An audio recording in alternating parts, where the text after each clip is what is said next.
ॐ गुरुर्ब्रह्मा गुरुर्विष्णु गुरुर्देवो महेश्वरः गुरु साक्षात् परब्रह्म तस्मै श्री गुरुवे नमः।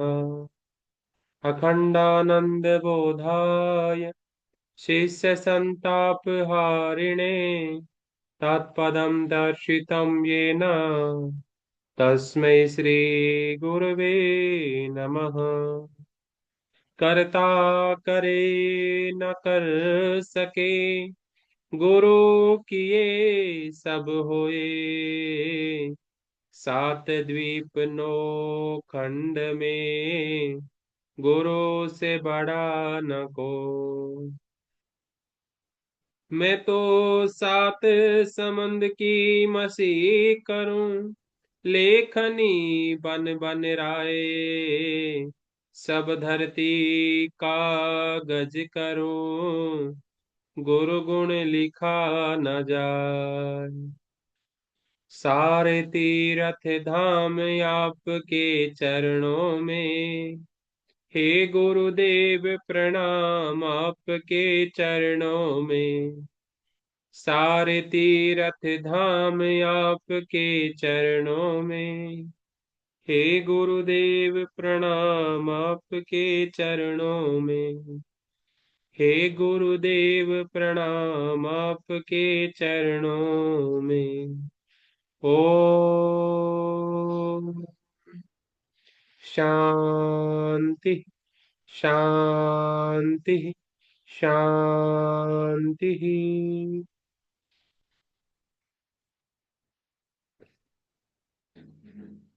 श्रीमद् भगवद गीता नवम अध्याय। भगवान श्री कृष्ण अपनी स्थिति का वर्णन करते हैं कि जो भी प्राणी है वो मुझ में स्थित है। एक बार वो ये कहते हैं मैं उनमें स्थित हूँ, और पुनः इस बात का वो खंडन करते हैं। और कारण इन दोनों बातों का, दोनों कथनों का हमने कल वाले स्वाध्याय सत्र में देखा। अब भगवान उदाहरण देते हैं, उन्हीं कथनों को उदाहरण से समझाते हैं कि मैं सब प्राणियों में स्थित हूँ, सब प्राणी मेरे में स्थित हैं और स्थित नहीं है। इसको अब उदाहरण से भगवान दृष्टांत के माध्यम से समझाते हैं। यथाकाश यथा आकाश स्थितः नित्यम वायु सर्वत्र गः महान तथा सर्वाणि भूतानि मतस्थानि इति उपधारय। जैसे सब जगह विचरण करने वाली ये महान वायु नित्य ही आकाश में रहती है, हमेशा आकाश में रहती है। नित्य मतलब परमानेंट। परमानेंटली जो वायु का रेजिडेंस है वो आकाश है, स्पेस। ऐसे ही संपूर्ण प्राणी मुझ में ही स्थित रहते हैं। जैसे वायु हमेशा आकाश में रहती है, ऐसे ही सभी प्राणी हमेशा परमात्मा में रहते हैं। ऐसा तुम इति उपधारय, ऐसा तुम मान लो। भगवान क्या कह रहे हैं, इसको तुम ऐसा ही मान लो। जैसे वायु आकाश में रहती है ऐसे ही सभी प्राणी मुझ में रहते हैं, ऐसा ही तुम मान लो। ये जो मानना है ना, ये बहुत कीमती चीज है। आजकल इसको बड़ी उपेक्षा के दृष्टिकोण से देखा जाता है, बड़ा इसका मजाक उड़ाया जाता है, इसको हीन भावना के द्वारा हीन दृष्टि से देखा जाता है कि मान लिया, मानते तो मूर्ख लोग हैं, ऐसा बोल करके मानने को अपमानित किया जाता है। तो आज फिर क्या हो गया, कोई मान लेता है ना तो अपने आप को वो दबा हुआ, हारा हुआ, थका हुआ, कमजोर, बुद्धिहीन समझता है अपने आप को कि अरे मैं तो मान गया।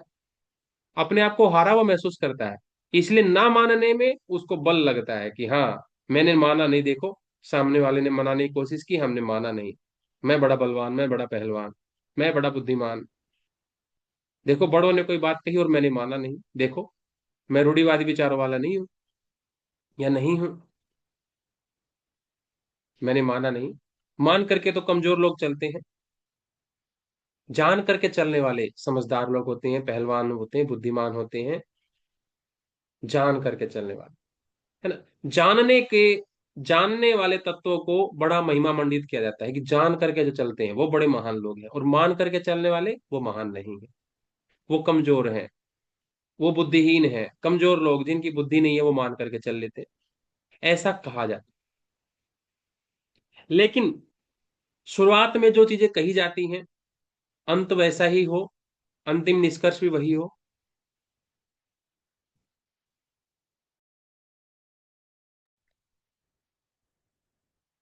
ऐसा जीवन में जरूरी नहीं होता। कभी भी ज्ञान की दो धाराएं हैं, एक जान करके चलने वाली, और एक मान करके चलने वाली।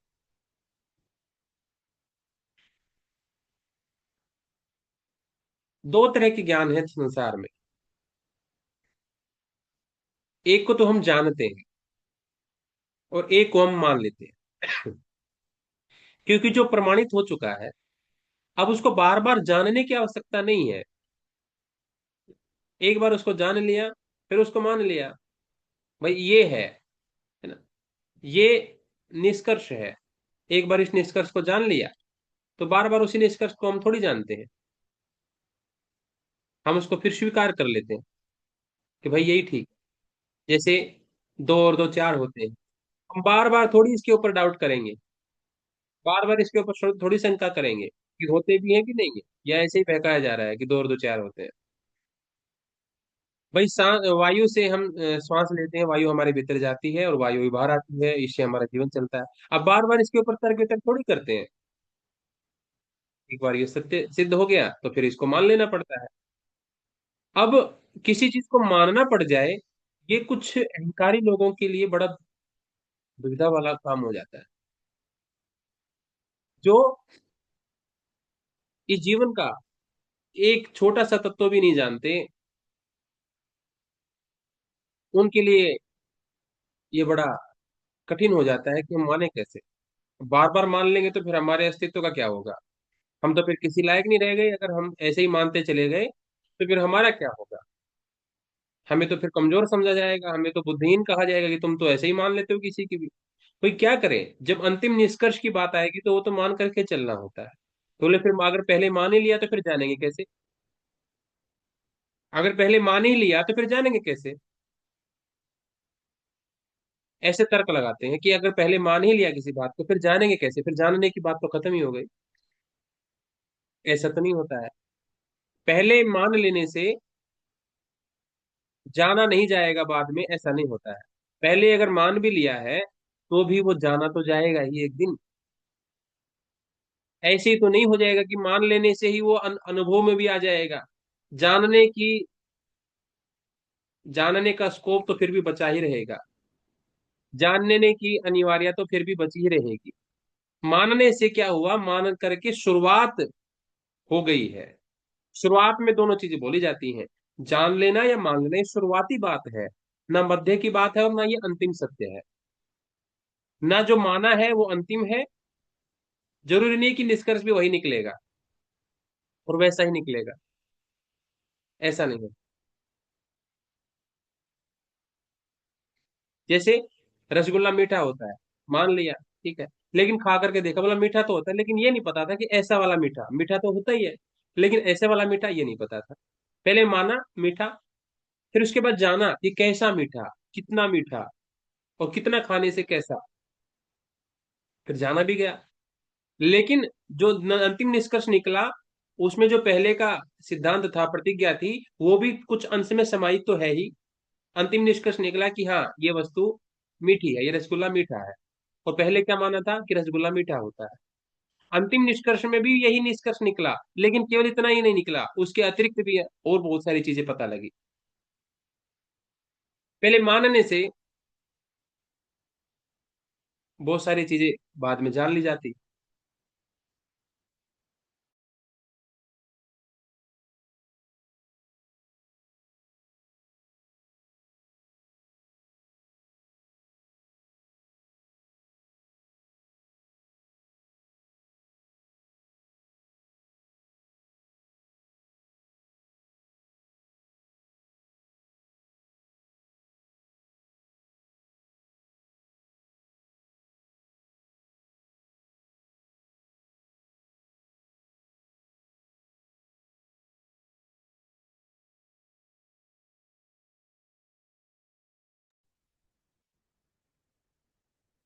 ऐसे ही जो माना गया उसको बाद में जाना भी जाएगा, और जो शुरुआत में जान लिया गया फिर बाद में मानते तो उसको भी है।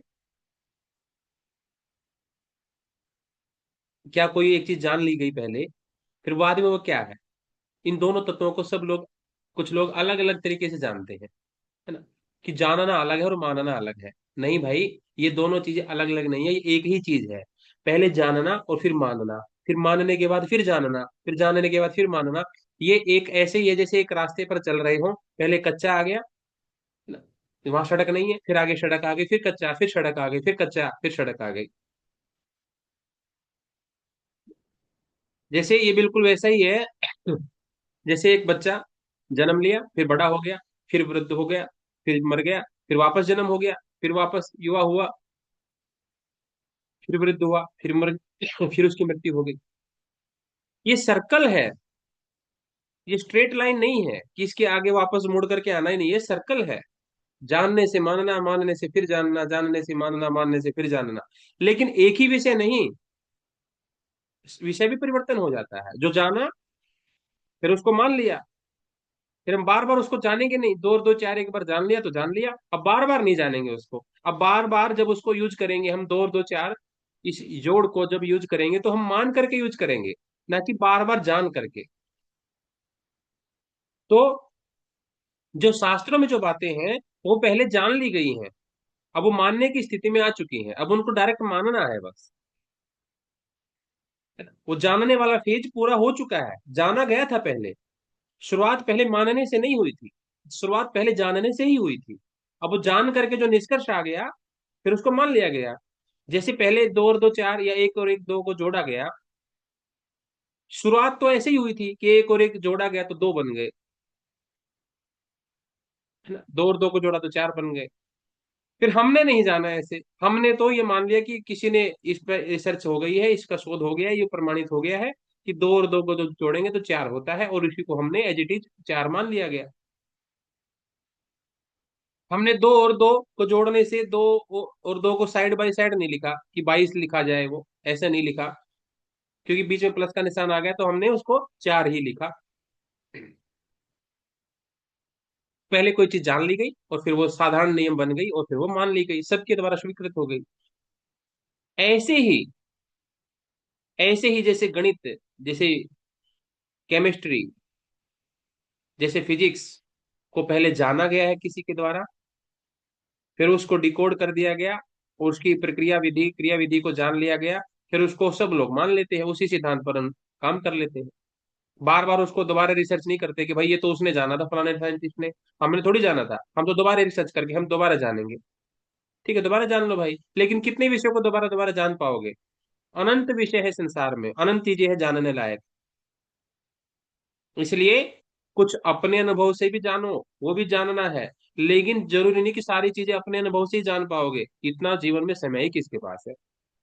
इतना विशाल संसार है, सारी चीजें अपने अनुभव से जानने लग जाओगे तो जन्म जन्म लग जाएंगे, और हमेशा मनुष्य जन्म तो मिलने वाला नहीं है, और किसी दूसरी योनि में स्कोप है नहीं। तो फिर क्या करें? बुद्धिमानी लगानी पड़ेगी, बुद्धिमानी। समय कम हो और विषय अधिक हो तो क्या करते हैं भाई, बेसिक बेसिक इन्फॉर्मेशन सबकी जान ली जाए, जो चीज नहीं आती उसको डीप से पढ़ लो, गहराई से अध्ययन कर लो, जिसके बारे में बिल्कुल भी पता नहीं है, बाकी चीजों को छोटा छोटा जान करके चलो, दूसरों के अनुभव से जान करके चलो। तो जीवन बड़ा छोटा है, सारी चीजें अपने अनुभव से नहीं जानी जा सकती। कुछ चीजें दूसरों के जो अनुभव में आ चुकी हैं, प्रमाणित हो चुकी हैं, और दूसरे भी कोई ऐसे नहीं है, उन्होंने जो बात कही होगी वो निष्कर्ष निकाल करके ही कही होगी। वो बड़े ईमानदार लोग हैं, ये ऋषि मुनि संत महात्मा, ये बड़े ईमानदार है, इस बात का बड़ा ख्याल रखते हैं कि हमारे मुख से जो निकले वही सत्य ही निकले, इसके अलावा कुछ निकले नहीं। वो कंटेंट क्रिएटर नहीं है, है ना? जो पैसे के लिए काम करते हैं वो कंटेंट क्रिएटर नहीं है, वो लाइफ मेकर है।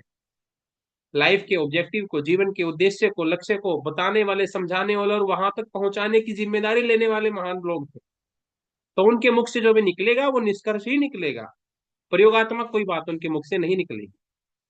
एक्सपेरिमेंटल कोई थॉट्स उनके नहीं होंगे कि मनुष्यों पर प्रयोग करके देखा जाए, फिर उसके बाद नहीं, ऐसा प्रयोग वो अपने ऊपर ही कर लेंगे, मनुष्यों को एक सब्जेक्ट के रूप में, एक ऑब्जेक्ट के रूप में वो इस्तेमाल नहीं करते।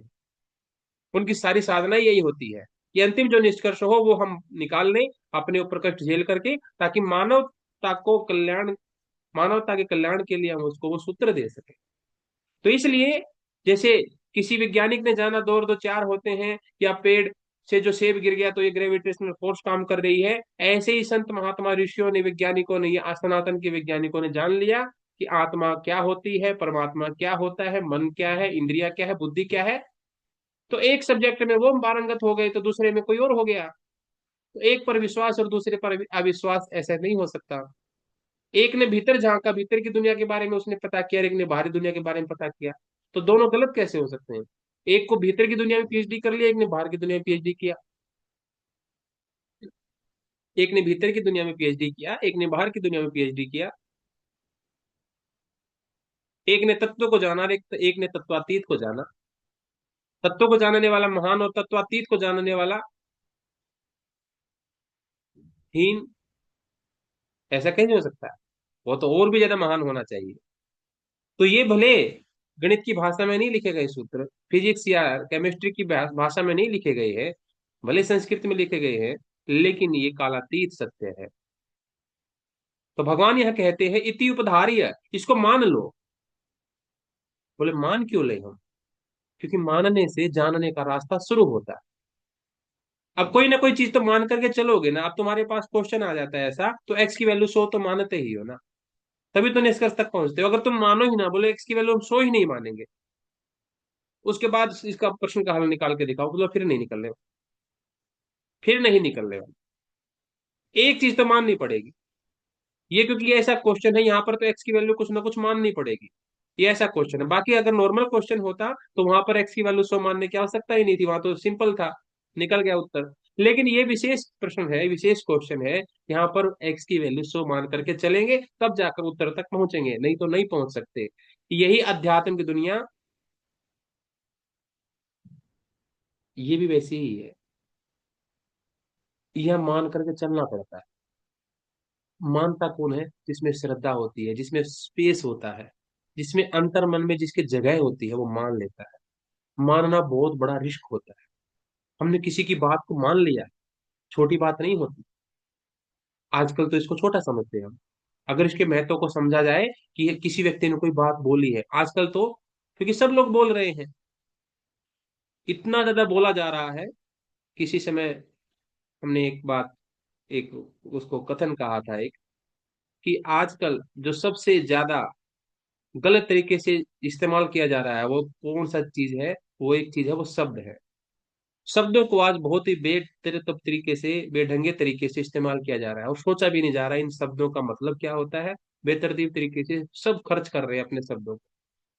इन शब्दों के पीछे के रहस्य को कोई नहीं समझता, बोल देते हैं सब लोग, है ना। पहले के समय पर बोलना थोड़ा कम था, है ना, करना ज्यादा था। अब करना कम हो गया, बोलना ज्यादा हो गया है।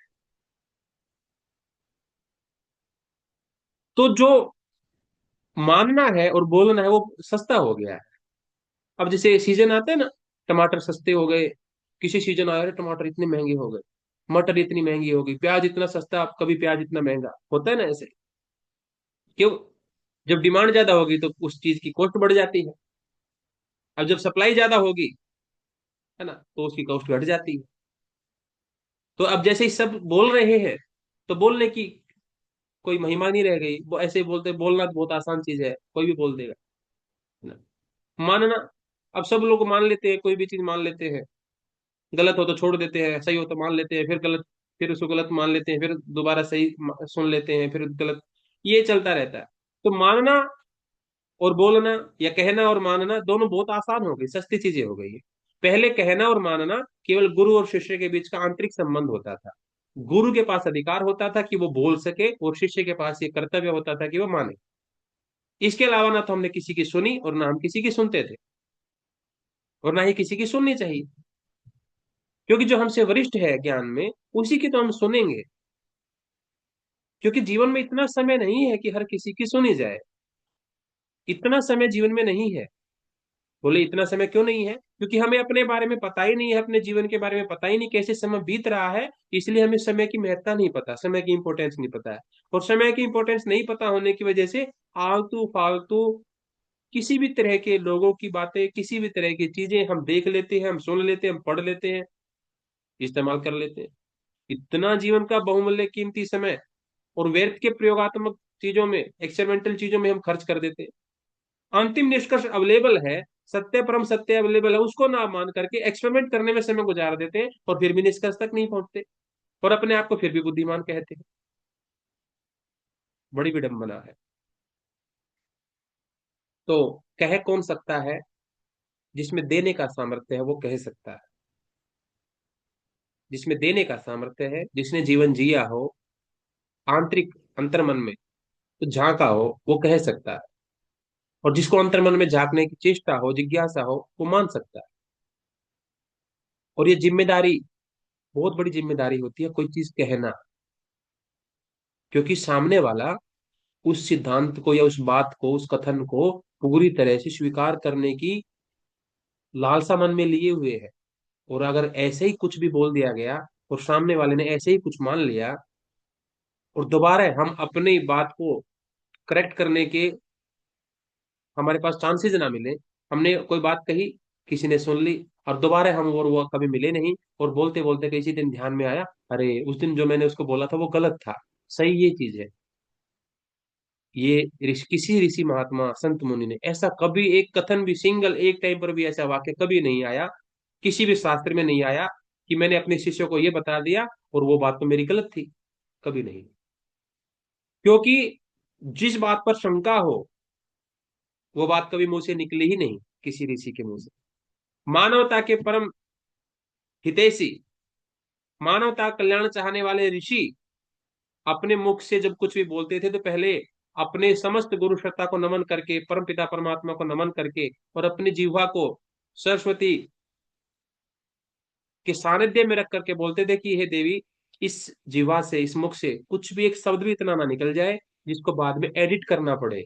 क्योंकि शब्द क्या है? एक तीर है, एक बार छूट गया तो छूट गया, एडिट का कोई ऑप्शन नहीं है। निकल गया, सामने वाले ने जो समझना था वो समझ गया, उसके बाद दोबारा इसमें एडिटिंग नहीं होती, काट छाट नहीं हो सकती। क्योंकि दूसरे के चित्त पर वो जाकर अंकित होगी। और कई बार तो ऐसी स्थिति आती है, सामने वाले को आप कितना ही कहते रहो कि नहीं, पहले जो मैंने कहा था वो गलत है, तुम ये सच मान लो, बोले नहीं नहीं, अब नहीं, आपने जो कहा था वही सही है, पहले वाला ही सही है। अरे हम कहेंगे हम भी, हमने ही पहले कहा था और हम ही अभी कह रहे हैं कि ये गलत है, पहले कहा हुआ गलत है और अब वाला जो सही है। बोले नहीं, ये नहीं, पहले जो था वही सही था, बिल्कुल आपने सही बोला था पहले, अब नहीं। अब देखो कैसी विडंबना है, पहले उसने हमारी बात को मान लिया, लेकिन हम ही बोलेंगे अब दोबारा, हमारी बात दूसरी बार नहीं मान रहा है वो। क्यों नहीं मानेगा? क्योंकि हमने मनुष्य के मनोविज्ञान को समझा ही नहीं। हमने लगा कि हम करेक्ट कर देंगे, एडिट कर देंगे, जैसे रबर आती है ना, कुछ भी लिखा और मिटो दिया। ये मनों में नहीं होता, ये भौतिक जगत की चीजों में हो जाता है। ये एक बार वो बोला हुआ दूसरे के दिल में चला गया, और अब कितना ही उसे क्षमा याचना करते रहो, कितना इरेज करते रहो कि नहीं नहीं गलत बोल दिया, ये ठीक नहीं था। वो अलग बात है औपचारिकता में कि ठीक है कोई बात नहीं, बोल दिया तो बोल दिया। लेकिन अमूमन ऐसा होता नहीं है। कभी कभी ऐसा तुक्का लग जाता है, कोई अपने मन से निकाल पाता है कोई बात, लेकिन नहीं तो नहीं निकलती है। जो बात एक बार फर्स्ट इंप्रेशन, लास्ट इंप्रेशन, पहली बार जो वाक्य सुन लिया वही हमारे लिए अंतिम है। दूसरी बार का कहा हुआ भले हम कितना ही उसमें चाशनी में लपेट करके बोले, कितना ही इधर से उधर घुमाए बातों को, नहीं, वो बात घूमती फिरती नहीं है, एडिट नहीं होती है।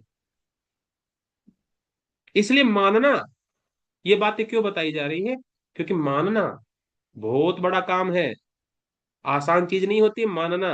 अहंकार को बहुत निचले पायदान पर रखना पड़ता है किसी की बात को मानने के लिए। और अहंकार जब सिर चढ़ के बोलता है ना, तो किसी और की छोड़िए, अपने आत्मा की बात भी कोई व्यक्ति नहीं मानता। अंदर से आएगा कि ये गलत कार्य है, ये मत कर, अपनी, अरे वो किसी की भी नहीं सुनता, अपनी भी नहीं सुनेगा। अपने से बढ़कर कोई होता है क्या संसार में? अपनी भी नहीं सुनता। जिसका अहंकार सिर पे चढ़कर बोलता है, वो दूसरे की तो बात बहुत दूर की बात है, वो अपनी भी नहीं सुनता, अपने शरीर की भी नहीं सुनता। शरीर को भूख लगी है, शरीर को कष्ट है, फिर भी नहीं, शरीर की परवाह नहीं, केवल एक ही की परवाह है, अहंकार नीचे ना आ जाए, ना शरीर की सुनेगा, न इंद्रियों की सुनेगा, न मन की सुनेगा, और आत्मा की भी नहीं सुनेगा। वो तो बेचारी बोलती ही बहुत धीमे है। संसार में आकर वो डरी सहमी सी रहती है आत्मा, कि पता नहीं ये जीव मुझको परमात्मा तक पहुंचा भी पाएगा कि नहीं पहुंचा पाएगा। वो तो डरी सहमी सी रहती है। जैसे गाड़ी में बैठ जाने के बाद हम डरे सहमे से रहते हैं ना, कोई ड्राइवर बहुत स्पीड से गाड़ी चलाए, कई बार डर लगता है कि भाई ये पता नहीं ये हमें मंजिल तक पहुंचा भी देगा कि नहीं, है ना। कोई जा रहा हो हरिद्वार, तो गाड़ी चलाने वाला बड़े तेज गति से गाड़ी चलाए, तो पीछे बैठने वाले घबरा जाते हैं, बोले भैया हमें हरिद्वार नहाने के लिए, मतलब हमें ऐसे ही सही सलामत पहुंचा देगा, किसी और तरीके से हरिद्वार पहुंचाएगा हमें, है ना। पहुंचा दे देगा ये तो बात कंफर्म है, लेकिन जाएंगे किस तरीके से, सही सलामत की कुछ आधे अधूरे, कहीं पैक होकर के तो नहीं जाएंगे। जितना वजन है उतने का उतना जाएगा कि मुट्ठी भर होकर के जाएंगे।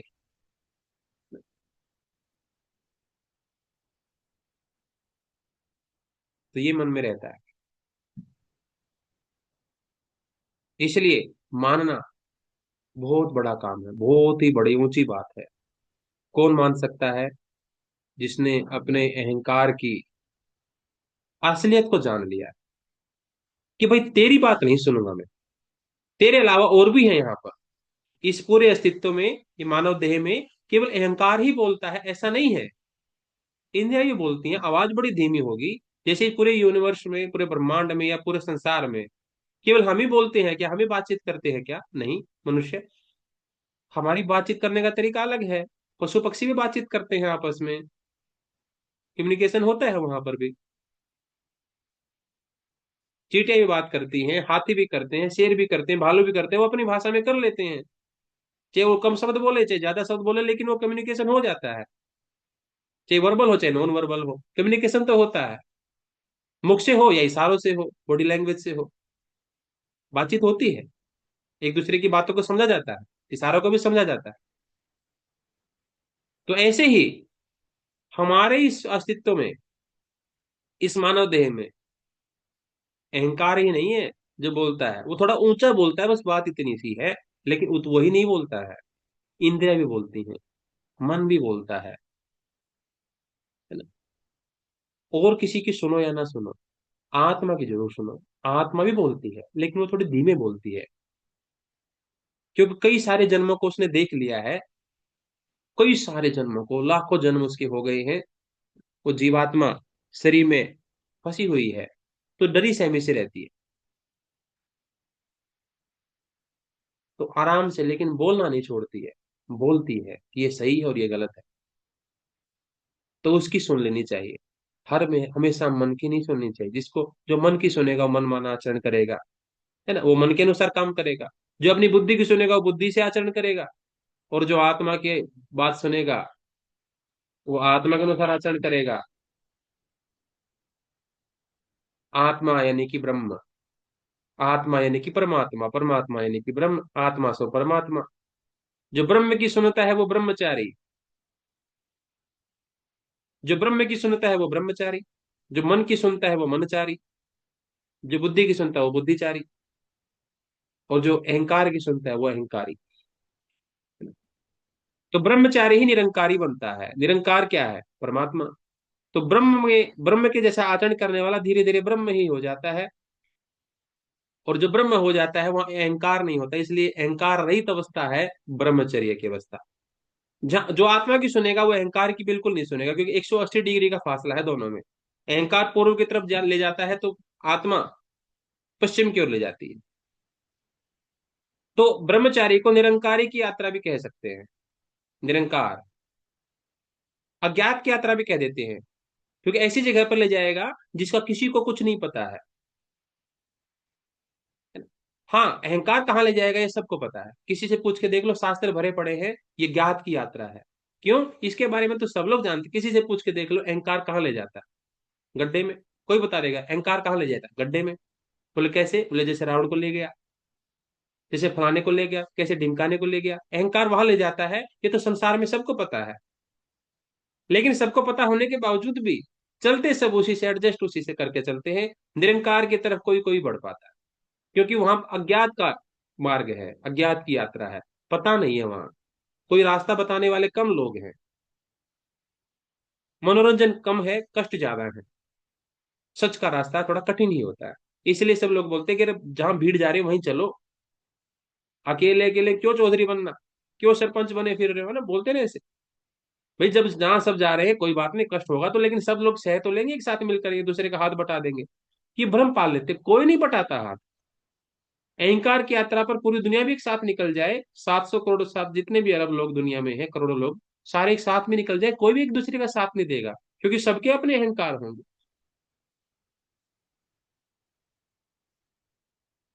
सबके अपने अहंकार होंगे, लेकिन लगता ही है ये परमार्थ का मार्ग, कि सब एक दूसरे का हाथ बांधे हुए हैं, सपोर्ट कर रहे हैं। क्यों?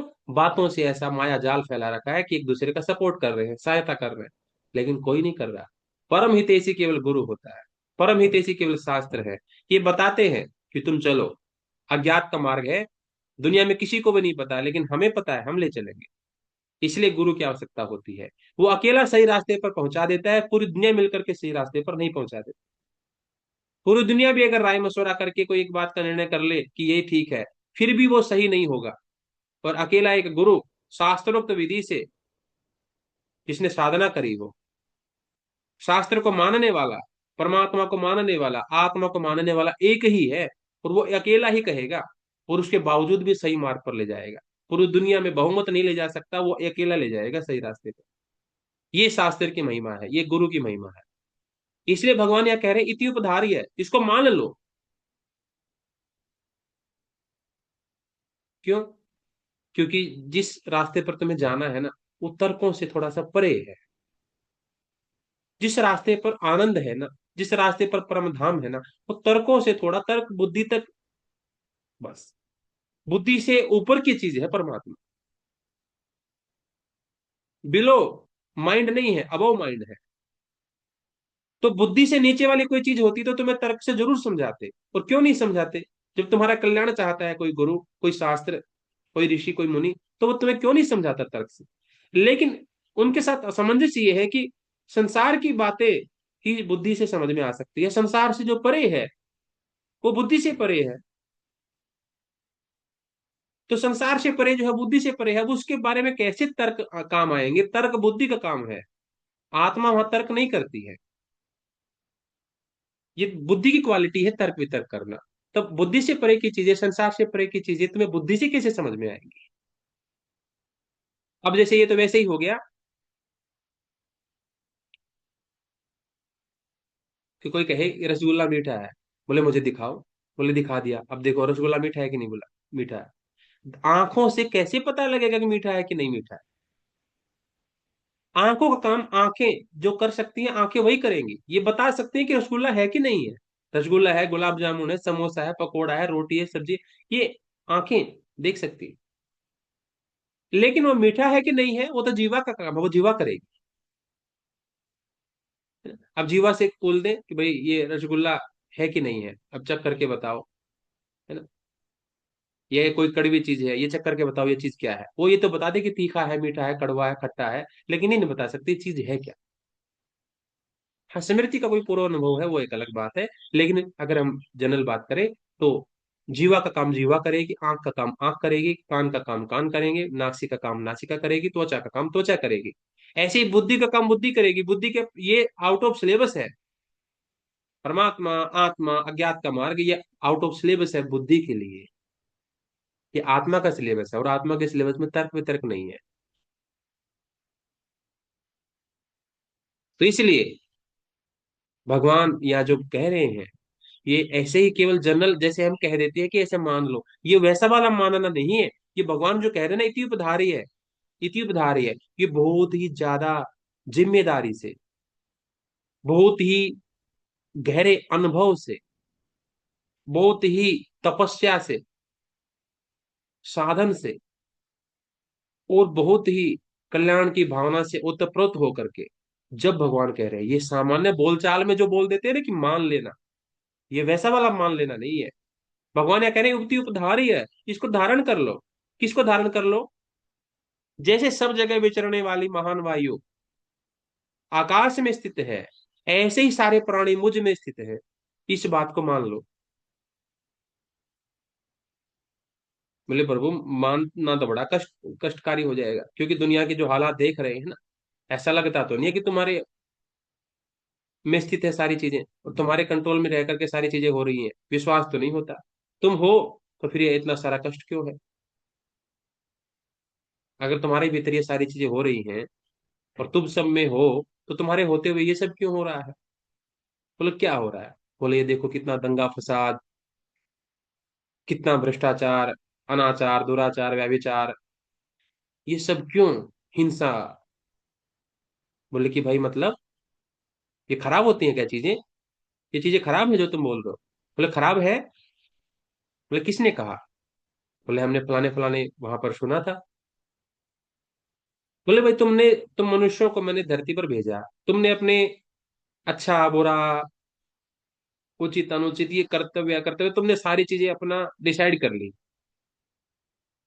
मेरे से तो किसी ने पूछा होता, संसार मैंने बनाया है, कौन सी चीज सही और कौन सी चीज गलत है। मेरे से तो पूछा ही नहीं, अपने आप आइडिया लगा रहे हो भगवान। तुम ही हो तो ये तुम्हारे होते हुए क्यों ये सब चीजें? भाई क्या होते हुए क्या नहीं है? मेरे होते हुए क्या हो गया? मेरे होते हुए क्या नहीं हुआ? क्या है मतलब? तुमने अपने तरफ से अपनी चीजें डिसाइड कर रखी, तुम लोगों ने मिल करके।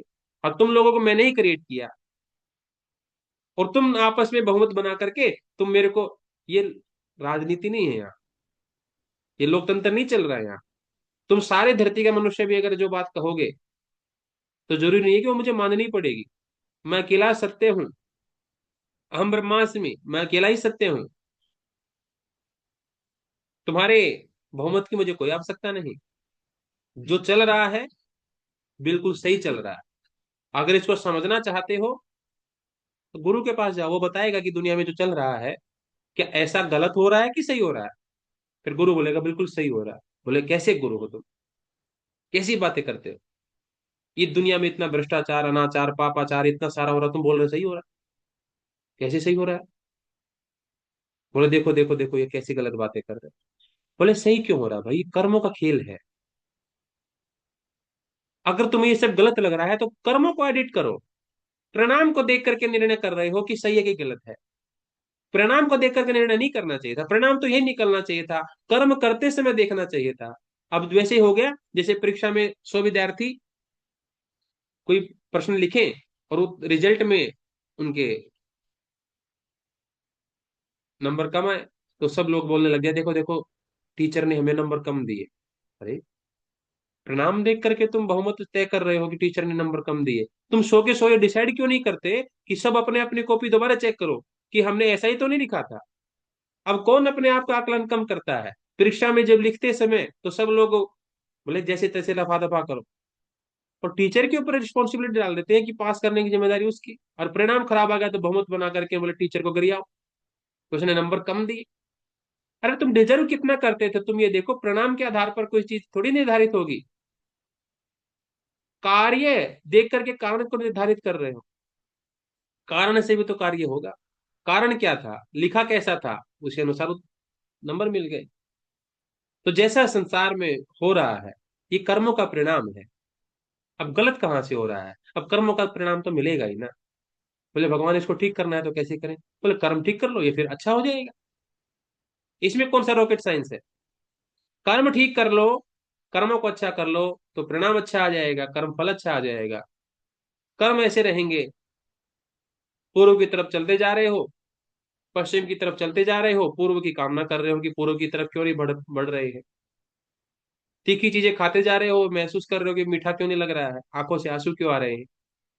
भाई वो तो होगा ही ना। वो तो होगा, वो कर्मों का परिणाम है। जब कर्म सिद्धांत समझ में आता है, तो फिर शिकायत करने की प्रवृत्ति खत्म हो जाती है। आक्षेप करने की प्रवृत्ति, ब्लेम करने की प्रवृत्ति खत्म हो जाती है। कर्म सिद्धांत बहुत जरूरी है समझना। इसलिए भगवान ये कहते हैं, तुम पहले इस बात को मान लो, इति उपधारे, कि सब प्राणी मुझी में स्थित है। सर्वभूतानि कौन्तेय प्रकृतिम यान्ति मामिकाम, कल्पक्षे पुनः तानि कल्पादौ विसृजामि अहम। हे कुंती नंदन, कल्पों का क्षय होने पर संपूर्ण प्राणी मेरी प्रकृति को प्राप्त होते हैं। कि जब कल्प का क्षय होता है, यानी कि जब महाप्रलय होती है, छोटी छोटी प्रलय तो चलती रहती है जीवन में, है ना, कोई चीज हमारी नष्ट हो गई, हमारा कोई अपना नहीं रहा, या हम ही नहीं रहे, तो छोटी छोटी प्रलय है वो। महाप्रलय किसको बोलेंगे? जिसमें व्यापक स्तर पर बहुत ही बुरी तरह से संसार तहस नहस हो जाए, कुछ बचे ना, वो महाप्रलय। छोटी छोटी प्रलय तो होती रहती है, उनको प्रलय का नाम नहीं देते, हम उनको दुख बोल देते हैं, छोटे छोटे दुख, है ना। वो आ गया जीवन में, ये आ गया, विपरीत परिस्थितियां आ गई, है ना, उसको छोटे छोटे दूसरे शब्दों से संबोधित करते हैं, लेकिन वो है वो भी प्रलय ही।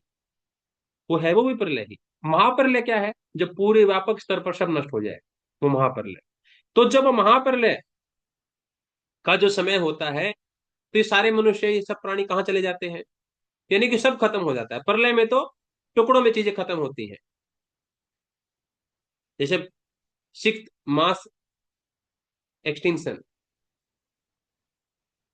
मैन मेड होगा, ऐसा बोलते हैं वैज्ञानिक, कि प्रलय जो आएगी अब की बार, ये प्रकृति द्वारा नहीं आएगी। पहले वाली प्रकृति द्वारा आई थी सारी, अब ये मैन मेड होगी, यानी कि इंसान खुद लेकर के आएगा प्रलय, अपने कर्मों से। कर्म ऐसे कर रहा है, वो आत्मघाती कार्य कर रहा है, तो अपने आप ही प्रकृति को जरूरत नहीं खत्म करने की, वो अपने आप ही डिस्ट्रॉय कर देगा हर एक चीज को। हालांकि वो बोलने के लिए बोली जाती है बात, सैद्धांतिक रूप से तो वो सही नहीं होती है। तो जब प्रलय आती है, महाप्रलय बोल दिया जाए उसको, तो सब कुछ नष्ट हो जाता है, और कहाँ चला जाता है? जहां से सब कुछ आया था। ये पेड़ पौधे, ये सारे प्राणी जीव जंतु जितने भी हैं, मनुष्य आदि, सारे के सारे जहां से आए थे वहीं चले जाते हैं वापस। कहाँ से आए थे? भगवान की जो शक्ति है प्रकृति, उससे आए थे, और वहीं पर वापस चले जाते। कल्पों का जब आदि, यानी कि जब महासर्ग का समय आता है, जब मैं दोबारा से सृष्टि रचना करता हूँ, कि फिर वापस मैं फिर से उनकी रचना कर देता हूँ। वो बोलते ना, वो पेंटिंग, एक मूवी का एक सीन था, बोले कि ये घोड़े की पेंटिंग है। बोले इसमें घोड़ा कहाँ है ना, घास खाता हुआ घोड़ा। बोले इसमें तो घोड़ा है ही नहीं। बोले इसमें घास क्या? बोला घास भी नहीं है। तो घोड़ा घास खा के निकल गया, पेंटिंग खाली है। तो बोला घास इस दोबारा उगेगी तो फिर घोड़ा फिर आ जाएगा। यानी कि जब महाप्रलय का जो समय होगा, तो संपूर्ण प्राणी जहां से आए थे वहीं प्रकृति में चले जाएंगे, और जब सृष्टि की रचना होगी, सृजन होगा, तो प्राणी वापस उस प्रकृति से वापस उनकी रचना हो जाएगी। तो ये संसार का ये नियम है। प्रकृतिम स्वाम अवष्टभ्य विसर्जामि पुनः पुनः भूतग्रामम इमं कृत्स्नम अवसनम अवसम प्रकृति वसात। प्रकृति के वश में होने से स्वतंत्र हुए इस संपूर्ण प्राणी समुदाय की मैं अपनी प्रकृति के वश में करके बार बार रचना कर। बोले भगवान हमें बार बार जन्म दे देते हैं, बार बार रचना कर देते हैं, और बार बार हमें महाप्रलय में भी चले जाते हैं। हमें इस चक्कर में नहीं फंसना। ये तो क्या हो गया, तो अजीब खेल हो गया, कि बार बार प्रलय, फिर बार बार भगवान चाहे तो वापस सृष्टि कर देते हैं, फिर जब प्रलय का समय आता है फिर वापस। हमें इस चक्कर से मुक्त होना, हमें दोबारा प्रलय वलय में नहीं घुसना। भाई जब तक प्रलय आएगी तब तक इतने कष्ट झेलेंगे, वो उतना बर्दाश्त हमसे नहीं होता। ये बार बार प्रलय, बार बार सृष्टि, ये सब चक्कर में हमें नहीं पड़ना है। तो क्या करो फिर? भाई प्रकृति के अगर कंट्रोल में रहोगे, प्रकृति तो यही काम करेगी। जब प्रलय आएगी तो प्रकृति सारी चीजें वापस खींच लेगी, तो जब सृष्टि आएगी तो प्रकृति सारी चीज वापस फेंक देगी, है ना, वापस बाहर, वापस सारी चीजें निर्मित हो गई। बोले इसका मतलब प्रकृति गड़बड़ कर रही है। हाँ गड़बड़ कर रही है। अगर ये चीज गड़बड़ लगती है, तो ये गड़बड़ जो हो रही है ये प्रकृति ही कर रही है, लेकिन कर रही है भगवान के नियमानुसार। भगवान के निर्देशानुसार, नियमानुसार, ये विधानानुसार ये सारी कार्य प्रकृति कर रही है। तो अगर तुम्हें इस प्रलय से और सृजन से, यानी कि जन्म और मरण से तुम्हें अगर बचना है, तो तुम प्रकृति को बाईपास कर जाओ। बोले ऐसा पॉसिबल है? बिल्कुल पॉसिबल है। बोलो कितना महान प्रकृति होगी? बोले जितनी महान प्रकृति है ना, उससे कई गुना महान तुम हो। अमृत से पुत्रम वयम, तुम अमृत के पुत्र हो, उस परमात्मा की संतान हो। अमरा परमात्मा की एक बूंद हो, अंश हो, आत्मा। तो जो परमात्मा का सामर्थ्य है वो तुम्हारा भी सामर्थ्य है। परमात्मा अगर प्रकृति से इन्फ्लुएंस नहीं हो रहा तो तुम भी नहीं हो सकते, तुम्हारे भीतर भी वो स्कोप है। परमात्मा इन्फ्लुएंस नहीं होता प्रकृति से, प्रकृति परमात्मा को एक्सप्रेस और अनएक्सप्रेस नहीं कर पाती। मूल तत्व, मूल स्वरूप में परमात्मा एज इट इज बना हुआ है। प्रकृति उस उन परमात्मा को इन्फ्लुएंस नहीं कर पाती। तो परमात्मा के अंश को आत्मा को भी नहीं कर पाएगी, एक स्कोप ये भी है, ये स्कोप है। अगर प्रकृति के चक्कर को समझा नहीं गया तो वही हशर होगा, जो प्रकृति को करना है वो करेगी। लेकिन अगर प्रकृति को कहां से लूप होल्स को समझ लिया जाए कि प्रकृति का लूप होल क्या है, क्या उसका सीक्रेट है, कैसे उसे बचा जा सकता है। जैसे मृत्यु है, सबको आएगी, आनी है तो आएगी। लेकिन अगर समझ लिया जाए कि मृत्यु क्या है और मृत्यु से कैसे बचा जा सकता है, तो बाईपास भी कर सकते हैं उस चीज को। अपने आप आती है मृत्यु, ठीक है, लेकिन जरूरी नहीं कि अपने आप आए, जब तुम चाहो तब भी आ सकती है। Involuntary actions becomes voluntary, this is possible. जो इनवॉलेंट्री हैं, अनैच्छिक क्रियाएं हैं, जो हमारे कंट्रोल में ही नहीं है, अनकंट्रोल्ड एक्शंस हैं, एक्टिविटीज हैं, वो सारी कंट्रोल हो सकती हैं। और ये तो बहुत बड़ी बात हो गई, हो सकती हैं। एक मनुष्य का ये सामर्थ्य है। इसीलिए तो मानव जन्म को, मनुष्य जन्म को इतना दुर्लभ बोला गया है। ऐसे ही थोड़ी ना, ये पशु पक्षी से, पशु योनि से, पक्षी योनि से बस थोड़ा सा अलग है, रूप ढंग ढंग है, कपड़े पहनता है, इसलिए इतना ही थोड़ी है बस उसमें डिफरेंस। इसमें बहुत सारे डिफरेंसेस हैं दूसरी योनियों से। इसलिए 84 लाख योनियों में मनुष्य सर्वश्रेष्ठ माना गया। केवल कपड़े पहनता है, बोल लेता है, शादी विवाह करता है, फंक्शन करता है, रुपए उड़ाता है, पैसा कमाता है, इसलिए नहीं बस है। ये तो भौतिक चीजें हैं, कुछ डिफरेंसेज, मेजर मेजर डिफरेंसेज। संसार इन्हीं डिफरेंसेज को देखता है बस। लेकिन जो आध्यात्मिक है वो इन डिफरेंसेज को कुछ नहीं मानता, वो ठीक है, नगण्य है, ना के बराबर है, गौण है। मुख्य डिफरेंस क्या है? ये संभावना है बुद्धि में, ये संभावना है एक मनुष्य में, कि वो प्रकृति को बाईपास करके और प्रलय और सृजन के इस कुचक्कर से अपने आप को निकाल करके परमात्मा के पास जा सकता है, क्योंकि प्रकृति परमात्मा को इन्फ्लुएंस नहीं कर पाती। परमात्मा में हम लीन हो जाएंगे तो प्रकृति हमें भी इन्फ्लुएंस नहीं कर पाएगी, ना हमारा सृजन ना हमारा विनाश। तो ये सामर्थ्य मनुष्य में है।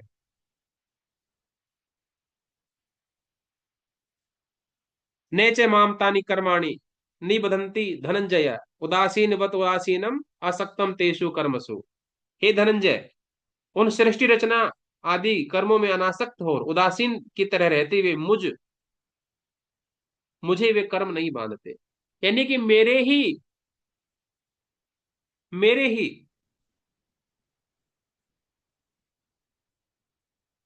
नियंत्रण से, मेरे ही नियमानुसार ये प्रकृति सृजन करती है और प्रलय करती है। लेकिन उसके बावजूद भी प्रकृति सृजन कर रही है और विनाश कर रही है, लेकिन उसके बावजूद मेरे कारण से कर रही है। प्रकृति मैंने नियम बनाया है उस अनुसार कर रही है। तो जो भी अगर प्रकृति के सृजन और विनाश से जो भी कर्म फल मिलने वाला होना चाहिए वो मेरे को मिलना चाहिए। अच्छा बुरा, प्रकृति अच्छा कर रही है कि बुरा कर रही है, सृजन होते समय तो सब लोग अच्छा ही बोलते हैं, और प्रलय होते समय कोई संसार में ऐसा नहीं होता जो बुरा, वो अच्छा बोले कि अब प्रलय हो रही है तो बढ़िया हो रहा है। जन्म होता है किसी का तो सब लोग तालियां बजाते हैं, मृत्यु पर कौन तालियां बजाता है? सृजन पर तो सब बजाते हैं, मृत्यु पर कोई नहीं बजाता। खुश होते हैं जन्म पे, मृत्यु पे नहीं होते। तो उस समय पर तो, जब दूसरों सारा संसार जब बददुआएं दे रहा होगा, ब्लेम कर रहा होगा, तो इसका मतलब मुझे मुझे पाप लगना चाहिए कि मैंने बुरा कर्म किया, सबको कष्ट पहुंचाया। कष्ट पहुंचता है तो पाप होता है, किसी को सुख पहुंचता है तो पुण्य होता है। तो इसका मतलब तो मेरे को पाप, जब मेरे को पुण्य मिलना चाहिए, जब सृजन हो रहा है तो सब लोग तारीफ कर रहे हैं, और जब नष्ट हो रहा है, प्रलय हो रही है, तो मेरे को पाप मिलना चाहिए, पाप का फल मिलना चाहिए। लेकिन मुझे दोनों में से कुछ नहीं मिलता, ना मुझे पुण्य मिलता और ना पाप मिलता। क्यों नहीं मिलता? क्योंकि मैं अनासक्त हूं और उदासीन हूं। नियम बना करके छोड़ दिए हैं, अनासक्त और उदासीन, मुझे कोई लेना देना नहीं। जब हम किसी चीज से प्रभावित होते हैं तो हमारा कर्मफल बनता है, और प्रभावित नहीं होते हैं तो कर्मफल नहीं बनता है। अनासक्त भाव में रहना बहुत ऊंची साधना है, अनासक्त साधना, उदासीन भाव की साधना। अगर उदासीन उदासीन ना हो, अधर आसीन हो। अधर आसीन मतलब प्रकृति के अधीन अगर हम रहें तो पाप और पुण्य मिलेगा। और अगर प्रकृति से ऊपर उठ जाए, उद आसीन यानी कि प्रकृति से ऊपर स्थित हो जाए, तो प्रकृति से ऊपर उठने के बाद प्रकृति में जो क्रियाएं होती हैं वो हमारे भीतर नहीं होंगी। प्रकृति में होता है सतर स्तंभ, प्रकृति के सतर स्तंभ से होते हैं पाप और पुण्य। जब प्रकृति से ऊपर उठ गए, सतर स्तंभ से ऊपर उठ गए, तो तीनों गुणों से ऊपर उठ गए। तीनों गुणों से ऊपर उठने के बाद तीनों गुणों से होने वाले कर्मों का परिणाम त्रिगुणातीत को नहीं लगता, इसलिए परमात्मा को परिणाम नहीं मिलता। इसलिए परमात्मा अनासक्त है, क्योंकि वो उदासीन है, अनासक्त है और उदासीन है। इसलिए उन कर्मों से वो बंधता नहीं है, चाहे कैसे भी कर्म हो, चाहे कोई संसारी उसको अच्छा बोले चाहे उसको बुरा बोले, फिर भी वो बंधता नहीं है। फिर भी वो बंधता नहीं है। भगवान आगे स्पष्ट करते हैं, मया अदक्षेण प्रकृति सूयते सचराचरम हेतुनाम हेतुना अनेन कौन्तेय जगत विप्रवर्तते। प्रकृति मेरी अध्यक्षता में ही, है ना, मैं मेरी अध्यक्षता में ही, मैं लीड करता हूं उसको, मेरी अध्यक्षता में ही ये सारा चराचर सहित संपूर्ण जगत जो भी है, चर और अचर, जड़ और चेतन, जितना भी तुम्हें कुछ दिखाई पड़ता है, ये सारी जगत की, सारे संसार की रचना प्रकृति करती है मेरी गाइडेंस में। परमात्मा कह रहे हैं प्रकृति की जो रचना शक्ति है और जो नष्ट करने की शक्ति है, सामर्थ्य है, वो परमात्मा की वजह से है। परमात्मा की अध्यक्षता में प्रकृति अपना कार्य करती है। हे कुंती नंदन, इसी हेतु से जगत का परिवर्तन होता है। क्यों? क्योंकि प्रकृति में तीन गुण है और संसार बदलता रहता है, बदलता रहता है, बदलता रहता है, कभी कुछ कभी कुछ कभी कुछ कभी कुछ।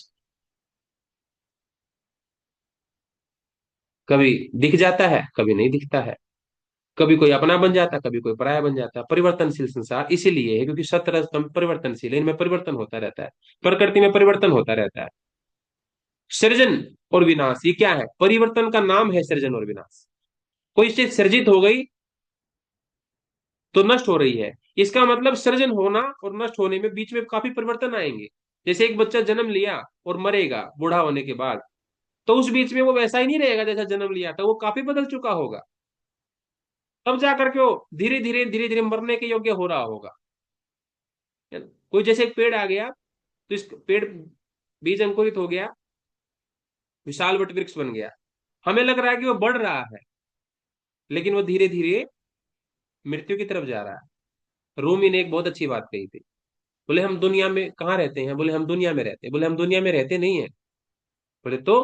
बोले हम दुनिया से गुजर रहे। बोले जैसे?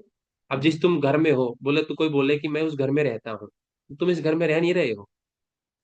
छोटा अगर संकुचित अगर बुद्धि से देखे तो तुम उस घर में रह रहे हो, लेकिन पूरी पिक्चर अगर एक साथ देखें, जितने तुम्हारे जन्म हो गए, कभी तुम्हारा जन्म राजस्थान में हुआ होगा, कभी हरियाणा में हुआ होगा, कभी अमेरिका, कभी इंग्लैंड, कभी जापान, जर्मनी, कभी जंगलों में, पशुओं की योनि में, कभी पक्षियों में, तुम इस दुनिया में गुजर रहे हो। रह नहीं रहे, रहे कहाँ? रहे कहाँ? रहा तो उसको बोलेंगे ना जहां तुम रह रहे हो और वहां से डिगो ही ना, उसको बोलते रहना। रह नहीं रहे हो तुम, तो ये चल रहे हो कंटिन्यू, कभी इस घर में, इस प्रदेश में, कभी उस जगह, कभी उस जगह तुम चल रहे हो। तो हम दुनिया में रह नहीं रहे, हम दुनिया से गुजर रहे हैं। तो भगवान यही कहते हैं, ये जो गुजरना है ये परिवर्तन का ही नाम है। इसलिए, और ये गुजरना, ये परिवर्तन होना, ये प्रकृति के अधीन है, इसलिए सारा संसार परिवर्तनशील है, क्योंकि प्रकृति ने बनाया है और प्रकृति परिवर्तनशील है। सतरजतम में परिवर्तन होता रहता है, तो संसार में भी परिवर्तन दिखलाई पड़ता है। अब जानन्ति माम मूढ़ा मानुषीम तनुम आश्रितम परम भावम अजानन्तः मम भूत महेश्वरम।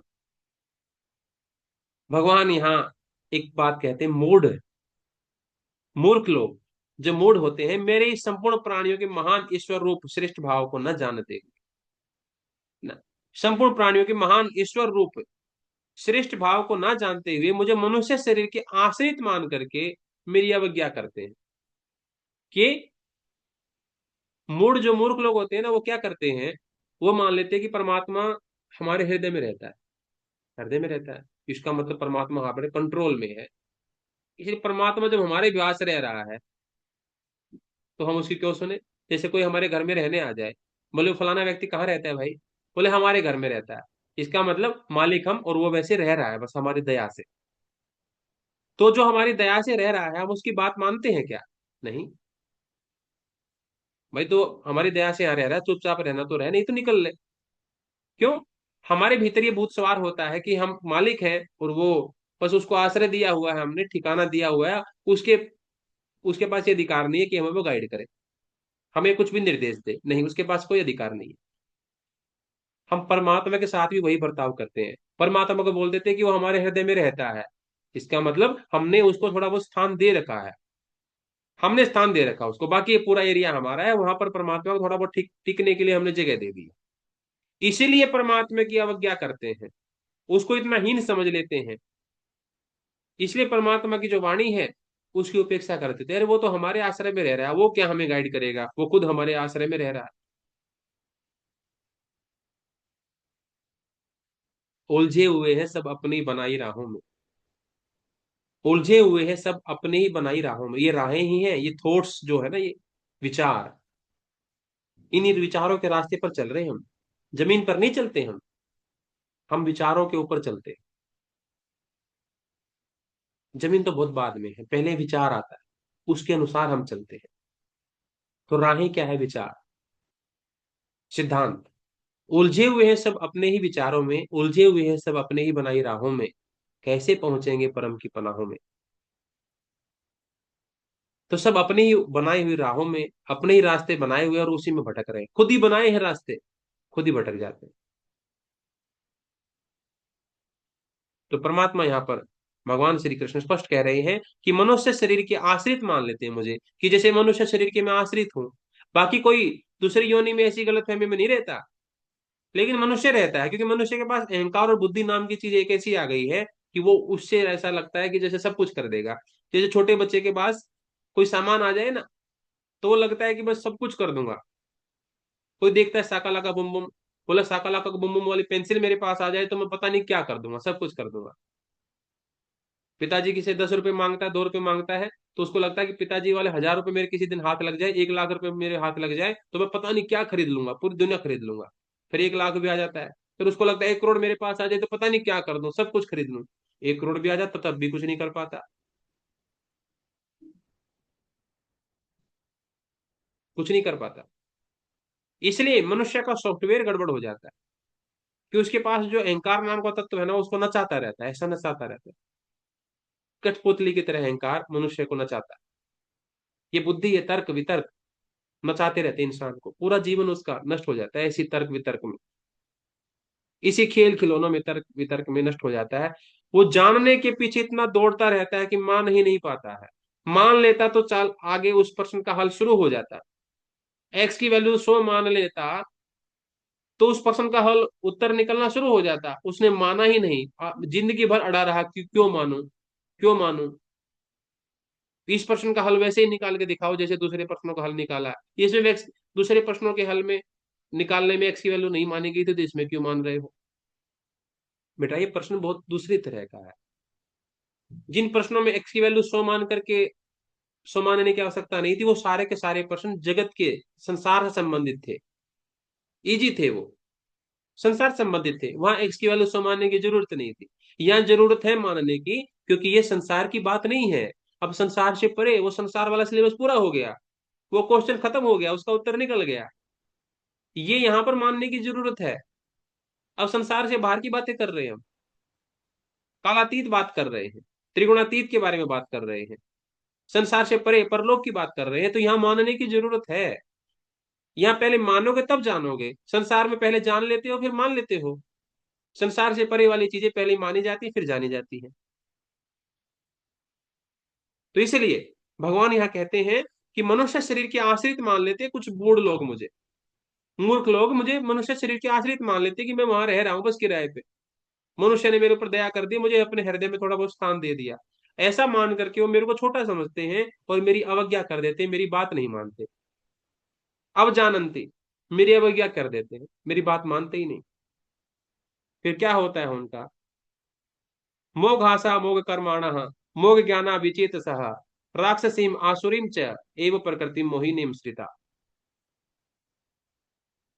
फिर ऐसा अगर वो मेरी बात नहीं मानेंगे, भीतर कौन बैठा है? परमात्मा, आत्मा। आत्मा की आवाज को दबा देते हैं, मेरी बात को नहीं मानते। मैं हर पल बोलता रहता हूं कि ये सही और ये गलत। मैं हर पल बताता हूं कि परम कल्याण किस में है, हित किस में है। लेकिन जो मेरी बात नहीं मानते उनका क्या फल होता है? ईशावास्य अपने सभी बताता है, अंधम तमा परिवेशंति।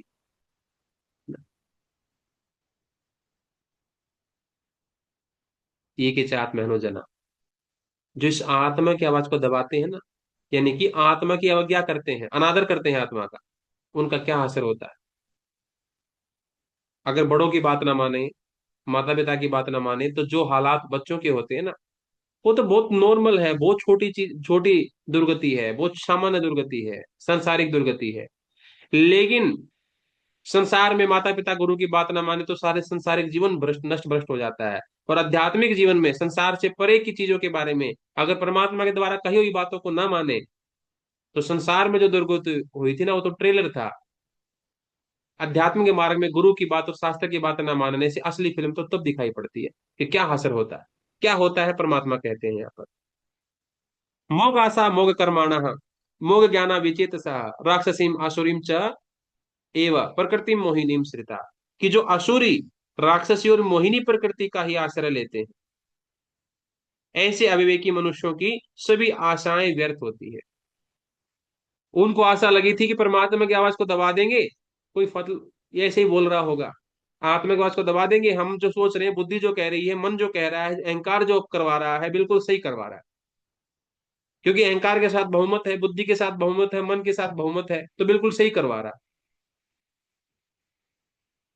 और ऐसी झूठी आशा में वो अपना चलते चले जाते हैं, मन के पीछे, बुद्धि के पीछे, तर्कों के पीछे, अहंकार के पीछे, कि दुनिया कह रही है सफलता ये है तो सफलता यही है, चलो दुनिया के साथ चलो।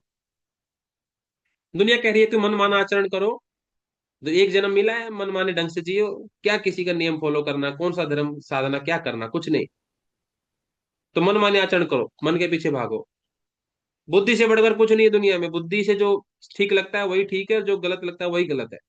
बस इसी के पीछे चलो। जो ऐसे मान करके जो चलते हैं ना,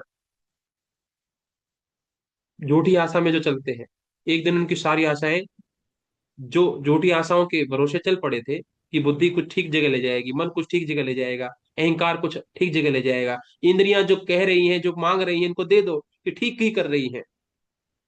उनकी क्या होता है एक दिन? भगवान कहते हैं मोह आशा, उनकी आशाएं व्यर्थ हो जाती है एक दिन। उनकी आशाएं व्यर्थ हो जाती हैं, उनको लगता है एक दिन पछतावा होता है कि कुछ हाथ नहीं लगा, भोगा न भुगता वही में भुगता, जीर्णम न जीर्णा वही में जीर्णा। भोग भोगने हम आए और हमें भोगने भोग लिया, ऐसा उनको लगता है एक दिन, कि हम तो चाह रहे थे ठीक जगह ले जा रही, ने तो हमें ठग लिया। ये तो हमें ठीक जगह ले जा रहे थे, इसने तो हमें ठग लिया। जैसे माता सीता को लग रहा है ये हिरण, है ना, राम जी जा रहे हैं उसके पीछे पीछे दौड़ने के लिए, ठीक जगह जा रहा होगा, पकड़ेंगे इसको। सीमा रेखा से बाहर आते ही साधु ने कह दिया कि इस रेखा से बाहर आओ, ठीक ही कह रहा होगा। बाहर आते ही खत्म, अपहरण हो गया। ऐसे ही सारी आशाएं उसकी व्यर्थ हो जाती हैं, सारे शुभ कर्म व्यर्थ हो जाते हैं। जो परमात्मा की आत्मा की आवाज को दबाते हैं, सारा ज्ञान व्यर्थ हो जाता है, फिर किसी चीज की जरूरत नहीं। मोग ज्ञाना मोग कर्माणा मोग आशा, आशा खत्म, कर्म खत्म, और ज्ञान खत्म, सारा ज्ञान व्यर्थ हो जाता है। एक छोटी सी गलती करने की वजह से, कि आत्मा को, आत्मा की बात को ना मानने से और मनमानी आचरण करने से, ये तीन नुकसान होते हैं। आशा खत्म हो जाती है, अब उसके बाद आशा ही खत्म। अब मन भी हाथ खड़े कर देता है, भाई देखो मैं तो जहां लाना था मैं लाया, इसके आगे मुझे नहीं पता। बुद्धि भी हाथ खड़े कर देती है, बोले मैं तो मन के भरोसे आया था, ज्यादा जोर से कह रहा था कि चलो चलो मेरे साथ चलो, मैं तो इसी के भरोसे आ गई कि चलो ठीक है, ये ठीक ही कह रहा होगा। अहंकार बोले मैं तुम दोनों के भरोसे आया था, मुझे तो कुछ भी नहीं पता। बोले तीनों एक दूसरे के मुंह के साथ, मुंह मुंह की तरफ देख रहे हैं, और मनुष्य खड़ा खड़ा पछता रहा है कि मैं बहुमत के साथ चला और गलत रास्ते पर पहुंच गया। अब बोले भाई तीनों में से किसी को तो पता होगा सही रास्ता क्या है। बोले भाई क्षमा करो, तीनों में से हमें किसी को भी नहीं पता। बोला थोड़ा बहुत भी तो पता होगा। बोला हमें बिल्कुल नहीं पता हो। अगर हमें पता होता सही क्या है तो तुम्हें पहले ही क्यों ना ले जाते। हमें लग रहा था यही सही है तो इसलिए तुझे यहाँ ले आए। फिर मनुष्य पछताता, क्यों बहुमत के साथ चला। आत्मा के लिए कह रही थी कि ये ठीक नहीं है, ठीक नहीं है, ठीक नहीं है, लेकिन नहीं मानी। अब उसकी सारी आशाएं व्यर्थ हो जाती हैं। जितने भी शुभ कर्म किए थे वो सारे खत्म, और जितना भी ज्ञान था उसका सारा का सारा वो नष्ट हो जाता। तो ये हानि होती है। तो आज के सत्संग स्वाध्याय सत्र में इतना ही रखते हैं। तो इसलिए हमेशा आत्मा की आवाज को ही हमें प्राथमिकता देनी चाहिए। आत्मा सो परमात्मा, आत्मा जो कह रही है वो परमात्मा ही कह रहा है। और वो पद आवाज कैसी पता लगे। आत्मा की आवाज जिन्होंने सुनी है ना उनकी अलग अलग नहीं होती है। सब मनुष्य जो सुनेंगे ना आत्मा की आवाज वो एक ही कहेगी। किसी एक कर्म को करने के बारे में अगर सबकी आत्माओं से पूछा जाए, संसार के सभी आत्माओं से पूछा जाए कि भाई मैं इसको मारने वाला हूं, संसार के सभी मनुष्यों की, प्राणियों की आत्मा यही कहेगी कि नहीं, गलत है। अगर आत्मा की बात आएगी तो हाँ, मन की बात अलग अलग है। सबकी मनेर मनेर मनेर मतिर भिन्ना, है ना। सबके मन अलग अलग कहेंगे, कोई कहेगा ठीक है, कोई कहेगा गलत है, लेकिन आत्मा का एक ही रिजल्ट होगा, आत्मा का एक ही कथन होगा कि गलत है। किसी की भी आत्मा से पूछ लिया जाए, लेकिन ध्यान रखें आत्मा से। मन के भी उत्तर अलग अलग मिलेंगे, सबकी बुद्धि के उत्तर भी अलग अलग मिलेंगे। आत्मा का उत्तर एक मिलेगा, पूरी दुनिया में कहीं से पूछ लिया जाए किसी संसार में। इसलिए आत्मा की आवाज को प्राथमिकता देनी चाहिए। और जिन्होंने भी सुना उस आत्मा की आवाज को, पहले जो आत्मा की आवाज ने जिसने भी सुनी उसने भी वही सुना। आज जो सुनेगा आज भी वही सुनेगा, जो आत्मा कहती है वही पहले भी कह रही थी, आज भी वही कह रही है। और जो भविष्य में आत्मा किसी की कुछ कहेगी तो भविष्य में वो वही कहेगी जो आज कह रही है, आज जो कह रही है वही पहले भी कह रही थी। और जिसने भी आत्मा की आवाज को सुना उसने उस आवाज को रिकॉर्ड करके शास्त्र में लिख दिया कि वही गीता रूपी अमृत हमारे सामने आत्मा की ही आवाज है, और आत्मा सो परमात्मा। तो इसकी आवाज को, इसके कथनों को, इसके उपदेशों को अवज्ञा करने की तो सोच ही नहीं सकते। तो जो भी कहा जा रहा है वो आत्मा की ही आवाज है, और आत्मा की आवाज जो नहीं सुनता उसके क्या हालात होते हैं यहाँ भगवान श्री कृष्ण हमें बता देते हैं। तो आप सभी ने बड़े धैर्य से प्रेम से सब सुना। आप सभी को बहुत बहुत प्रणाम, बहुत बहुत धन्यवाद।